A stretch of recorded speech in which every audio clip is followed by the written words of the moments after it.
Welcome to the latest video, and in this video short, well, what we're excited to announce is the publication of the Six Sigma Black Belt Handbook. 400 pages of golden advice on how to become a world-class black belt and earn double your normal engineer salary, because that's what being a world-class problem solver is all about. This is a how-to book. It's not a statistics book. So you are going to become a brilliant engineer. If you buy this book, you are going to become a brilliant black belt. Go to lulu.com and look for the Six Sigma Black Belt Handbook by Paul Allen right now. Welcome to Complexity Made Simple. And in this video newsletter, what we're going to talk about, well, I've made a specific video based on a comment by Matt on one of my videos where I talk about operator adjustment is a very bad thing. So Matt, I felt that we could get more information across to you with this specific video. So this is all about process adjustment. And the question you asked is, when is it appropriate for an operator to adjust a process? So let's just put that as a title on the board. It's operator adjustment. Is it ever appropriate for an operator to make process adjustments? Now, really, what this relates to is understanding the physics of your process. There is some very basic physics at play. Now, I'm going to describe the physics using a run chart because more than anything, that's what you're going to see. That's what the operator is going to see. They're going to see a graph if they're going to see anything.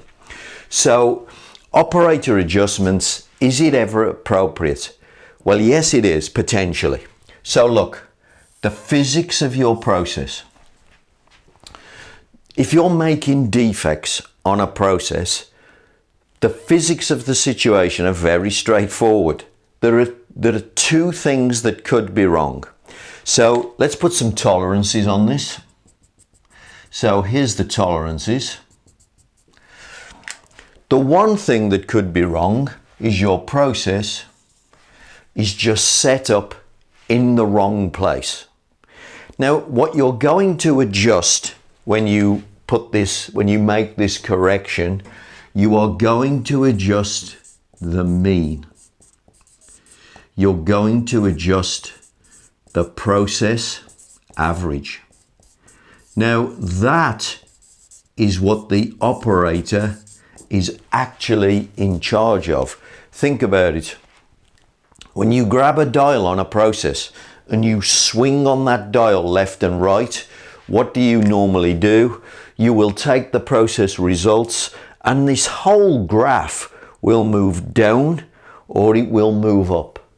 So this, of course, is what the operator does. But it could also be, of course, this is a bit too much for an operator. It's a technician. So we're not just talking about operators. We're talking about anybody that wants to make a process adjustment. So when is it appropriate to make a process adjustment? When you've got this. But this should happen, of course. This should happen at the process setup. So at the very beginning of the setting of the machine, you should put the thing on target. And that's when adjustment is appropriate. Are you putting the result on target? So let me draw that as a slightly different diagram now. What that looks like is like this. You've got a distribution. That's what this graph is creating here. You've got tolerances, and what you're doing is you're putting the whole thing in the middle. Okay, the whole thing in the middle. That is totally appropriate. Okay, when is it not appropriate? Well, let's draw the same graph now. Let's put the same tolerances on there. When is it not appropriate? When your process is doing this. Okay, now in this case, what needs adjusting? Let me draw the same diagram here. Now we haven't got a diagram that looks like this. I'll put the same tolerances just to compare. What you've now got is a process that looks like that. Now remember, the operator or technician is only in charge of the middle. So did they put the middle on target for scenario 1? Yes. Therefore, they set it up correctly. Nothing else for them to do. Did they put the process on target for scenario 2? Yes. Therefore, nothing else for them to do. So here, adjustment isn't appropriate.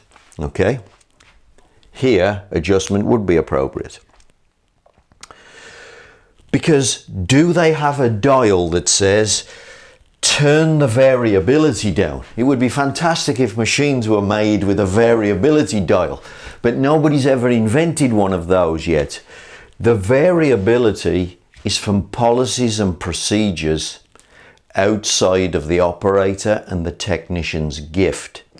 If they adjust this, all they can do is bump it off center and make the process worse, and therefore they should leave it alone. Now they say, by the way, and they've been studying this for 100 years since Stewart invented the control chart, 90% of the time we have this scenario, and therefore it is most appropriate most of the time to take your hands off the process and leave it alone, because 9 times out of 10 you're going to make it worse. Now from an operator's point of view, this is very difficult to get their head around, because what they have a tendency to do is not plot and look at the graphs, not plot and look at a control chart, which is what they should do. They have a tendency to look at single data points. So if you look at a single data point, this one here, it's outside the tolerance. It's exactly the same single data point as that one there. If they look at the single data point, it doesn't tell them the physics of the problem. The physics of the problem is, do you need to adjust the mean, or do you need to adjust the variability? Operators can affect the mean, they can't affect the variability. But these two data points, they look identical. A control chart, to be honest, a graph would be the starting point. You just plot a graph and you'd know what status you'd got. But ultimately, the graph should become a control chart. If you plot a control chart, it will tell you whether to adjust or whether to leave alone. But 90% of the time they say you've got this. And of course, because operators just see a single data point, they react to the defect. That is not correct. They mustn't react to the defect. They must react to the physics of the problem. If the physics of the problem is in their gift, react.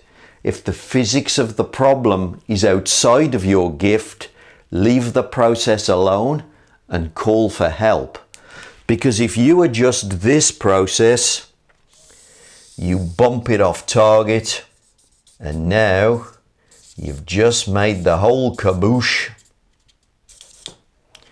worse. Of course, when you get one over here, by the way, what does the operator do next? Because they're only looking at one data point.